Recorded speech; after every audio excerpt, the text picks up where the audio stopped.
से, तमाम औलिया से, तमाम फरिश्तगान से आला और बाला तर है, उसकी मानिद कोई नहीं। वो आसमान और आसमानों में समा नहीं सकता। उसकी आंखें अपनी शोला की मानिद और पांव खालिस पीतल की मानिद है। वो जो लश्करों का खुदावंद है, खुदावंदों का खुदा है और बादशाहों का बादशाह है। वो हमारा मालिक है, वो साहब इख्तियारात है, वो साहब करामात है, वो साहब मौजज़ात है। वो हमारी जिंदगियों का लंगर है, हमारा मालिक है, हमारा खालिक है, हमारा तख्लीक़कार है। उसके बारे में हम सोच भी नहीं सकते कि वो नासरत का एक नबी है, वो एक नबी की मानिद है, वो तो मालिक है।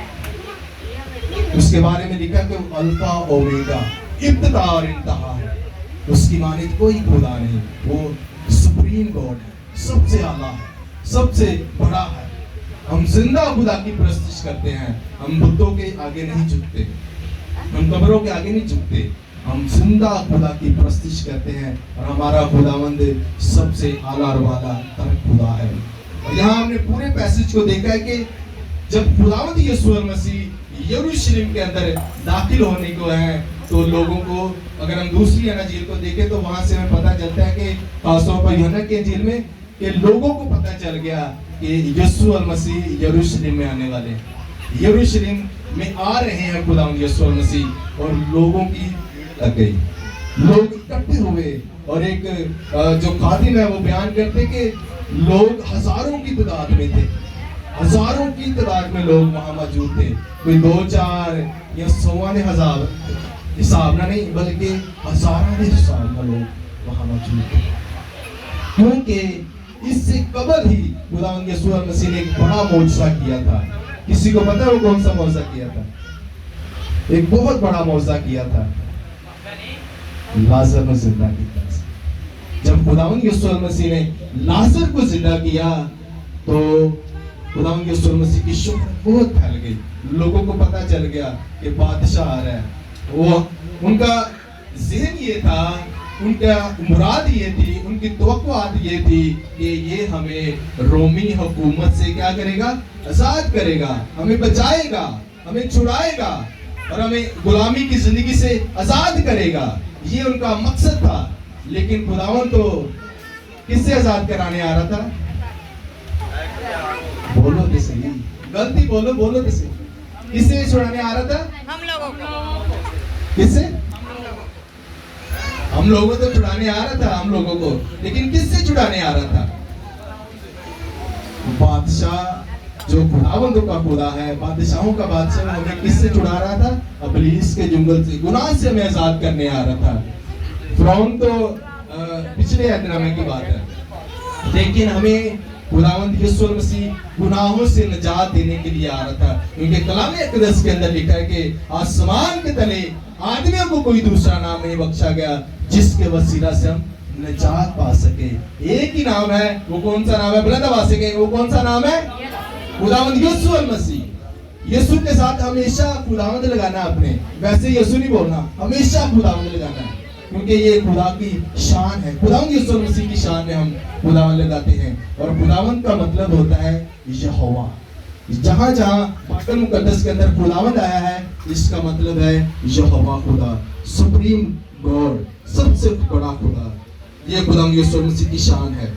हमारे खुदावंद की छोटी शान नहीं है, वो तो बादशाहों का बादशाह। उसके बारे में लिखा है कि वो बादशाहों का बादशाह और खुदावंदों का खुदा। उसकी ईमान पर लिखा है कि बादशाहों का बादशाह और खुदावंदों का खुदा। वो सबसे बड़ा खुदा है, वो सबसे बड़ा मालिक और खालिक है। इसी तरह हम देखते हैं कि खुदावन ने अपने शागिर्दों से कहा कि सामने पहाड़ पर बैतफीके के पास, जब हम देखते तो खुदावन ने अपने शागिर्दों से कहा कि जाओ, एक गधी बंधी होगी और उसके साथ एक बच्चा होगा, तो अगर वो तुमसे पूछे तो उनसे कहना कि खुदावन को इसकी जरूरत है। किसको जरूरत है जी? और मैंने बताया कि खुदावन का मतलब क्या है? खुदावन का मतलब है यहोवा, यानी कि यहोवा को इसकी जरूरत है। और जब उन्हें बताया गया कि यहोवा को इनकी जरूरत है, खुदा को इनकी जरूरत है, खुदावंद यीशु मसीह को इनकी जरूरत है, तो उस बंदा ने कुछ भी नहीं बोला और उसे दे दिया ताकि खुदावंद यीशु मसीह उस पर बैठे और यरूशलेम के अंदर दाखिल हो।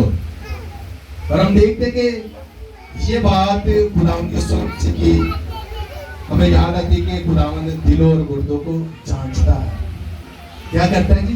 खुदावंद को पता था उस बंदे ने कुछ नहीं कहना। ये खुदावंद की शान है। खुदावंद हमारे दिलों को, हमारे गुर्दों को जांचता है, हमारे ज़हनों को, हमारी सोचों को, हमारे ख्यालात को जानता है कि हम किस तरह जिंदगी बसर कर रहे हैं। हमारी जिंदगी के अंदर अगर हम दूसरों से छुप कर गुनाह करते हैं, दूसरों से छुप कर बातें करते हैं, दूसरों से छुप कर कोई भी ऐसा काम करते हैं, बदी करते हैं, तो उससे खुदावंद जानता है। ये ना समझे कि खुदावंद उन्हें नहीं जानता। खुदावंद हर एक बात को, हर एक काम को, हर एक चीज को जानता है। खुदावंद हर एक चीज के बारे में जानता है। इस बात को हमें याद रखना चाहिए। तो खुदावंद हमारे ख्यालात को, हमारी सोचों को, हमारे ज़हनों के अंदर जो बातें चल रही हैं, खुदावंद उन्हें जानता है। हालेलुया। और आगे हम देखते हैं कि ये एक कोई पेशन गोई भी थी कि ये इसलिए हुआ कि जो नबी की मार्फत कहा गया था वो पूरा हो। ये हवाला मैं पढ़ूंगा ताकि आपको प्रॉपर पता चले कि बाइबल मुकद्दस जो है, वैसे तो हमारा ईमान, हमारा तवक्कल, हमारा यकीन, हमारा भरोसा ये है, बिलीफ ये है, फेथ ये है कि ये खुदा के मुंह की बातें हैं, खुदा का इंस्पायरेशन है, ये खुदा का कलाम। और हम देखते हैं कि ये पेशन गोई किस नबी ने की? ये ज़करिया नबी ने ये पेशन गोई, ये तकरीबन खुदावंद यीशु मसीह से 500 साल कबल की गई पेशन गोई है। और खुदावंद यीशु मसीह के हवाला से तकरीबन 300 पेशन गोइयां की गई हैं। अगर आपसे कोई पूछे तो आप बता सकते हैं कितनी पेशन गोइयां की गई? 300 पेशन गोइयां की गई खुदावंद यीशु मसीह के हवाला से। खुदावंद यीशु मसीह ने जो भी काम किया है, जो भी बात कही है, कोई ऐसे ने हवा में तुक्का नहीं मार दिया।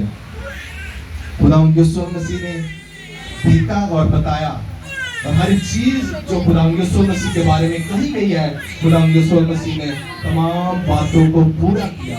इसीलिए तो खुदावंद यीशु मसीह सलीब पर कहते हैं कि तमाम हुआ। हर चीज पर खुदावंद यीशु मसीह ने फतह पाई। हम देखते हैं ज़करिया 9 बाब और उसकी 9वीं आयत से देखते हैं, लेकिन इसका मैं दूसरा हिस्सा पढ़ूंगा। क्योंकि देख तेरा बादशाह तेरे पास आता है, वो सादिक है, दाद उसके हाथ में है, वो हलीम है और गधे पर, बल्कि जवान गधे पर सवार है। आमीन। ये ज़करिया 9 बाब अगर आप लिखना चाहते हैं तो लिख भी सकते हैं। अगर आप ज़हन नशीं रखना चाहते हैं तो फिर भी आप रख सकते हैं। ज़करिया 9 बाब और उसकी 9वीं आयत के अंदर। और यहाँ मैं ये पढ़ना चाहूंगा, यहाँ भी लिखा है 5वीं आयत के अंदर, सेहून की बेटी से कहो कि देख तेरा बादशाह तेरे पास आता है, वो हलीम है और गधे पर सवार है, बल्कि लादू के बच्चे पर। हालेलुया। ये हवा में बातें की और खुदावंद यीशु ने ऐसे नहीं कह दिया था उस बंदे से जाके बोल के खुदावंद को इसकी जरूरत है। ये पेशन गोई थी जो खुदावंद यीशु मसीह के हवाला से की गई थी और तकरीबन 500 साल कबल, 5 सदियां पहले गल की सी, तो 5 सदियां बाद पूरी हुई। और खुदावंद यीशु मसीह ने कहा जाओ और उसे गधे का बच्चा लेकर आओ, बल्कि लादू के बच्चे। लादू कहते हैं जिस पर बोझ लादा जाए, बोझ लादा जाए। हम इंग्लिश में लोडर भी कह सकते हैं। जिस पर बोझ डाला जाए उसे बोलते हैं लादू। लादू यानी कि बल्कि लादू के बच्चे पर। और आगे हम देखते हैं कि बस शागिर्दों ने जाकर जैसा यीशु ने उनको हुक्म दिया था वैसा ही किया, और गधी और बच्चे को लाकर अपने कपड़े उन पर डाले और वो उन पर बैठ गया। खुदावंद यीशु मसीह के बारे में हम देखते हैं कि खुदावंद यीशु मसीह तो कुल कायनात का मालिक और खालिक है, हर चीज उसकी है। हम खुदावंद को क्या दे सकते हैं? हर चीज का मालिक और खालिक कौन है? हमारा खुदावंद यीशु मसीह। और यहाँ हम देखते कि जब ज़मीनी बादशाह जो थे, जंगी बादशाह जो होते थे, तो जब जंग से फतह पाकर वापिस आते थे तो वो किस पर बैठ के आते थे? घोड़ों पर। सोने और चांदी के साथ वो जड़े होते थे और तलवार उनके हाथ में होती थी, और लोगों को पता चलता था ये बादशाह जंग जीत कर आया है, फतहमंद होकर आया है, ये उसकी अलामत होती थी। लेकिन खुदावंद यीशु मसीह के बारे में लिखा वो गधे पर बैठ गया। اور ان پر بیٹھ گیا، یعنی کہ لادو پر، گدھے پر خداوند یسوع مسیح بیٹھ کے. یہ اس بات کو ظاہر کرتا ہے کہ خداوند یسوع مسیح امن کا بادشاہ ہے. کیا جی؟ اس کا بادشاہ. یسوع کے لیے زوردار تالی بجائیں گے. خداوند یسوع مسیح کس کا بادشاہ ہے؟ کوئی جنگی بادشاہ نہیں ہے، بلکہ کون سا بادشاہ ہے؟ امن کا بادشاہ ہے، صلح کا بادشاہ ہے. وہ صلح کرانے ہماری اور باپ کی جو رشتہ جو تھا بگڑ گیا تھا، دیوار جو ہمارے اور باپ کے درمیان تھی، اس کو ختم کرنے کے لیے، اس کی صلح کروانے کے لیے خداوند یسوع مسیح زمین پر آئے، تاکہ انسان اور باپ کے درمیان جو درار تھی اس کو ختم کر سکے، صلح کروا سکے، اور ہمارا رابطہ خدا کے ساتھ قائم کروا سکے.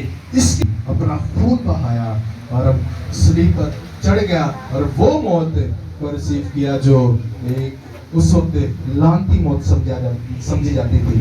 وہ موت کو خداوند یسوع مسیح نے ہمارے گناہوں کی خاطر، ہمیں بچانے کی خاطر، ہمیں نجات دینے کی خاطر، ہمیں رہائی دینے کی خاطر، ہمیں خلاصی دینے کی خاطر، ہمیں مغفرت دینے کی خاطر خداوند یسوع مسیح نے اس موت کو، جو لعنتی موت تھی، اس کو خداوند نے.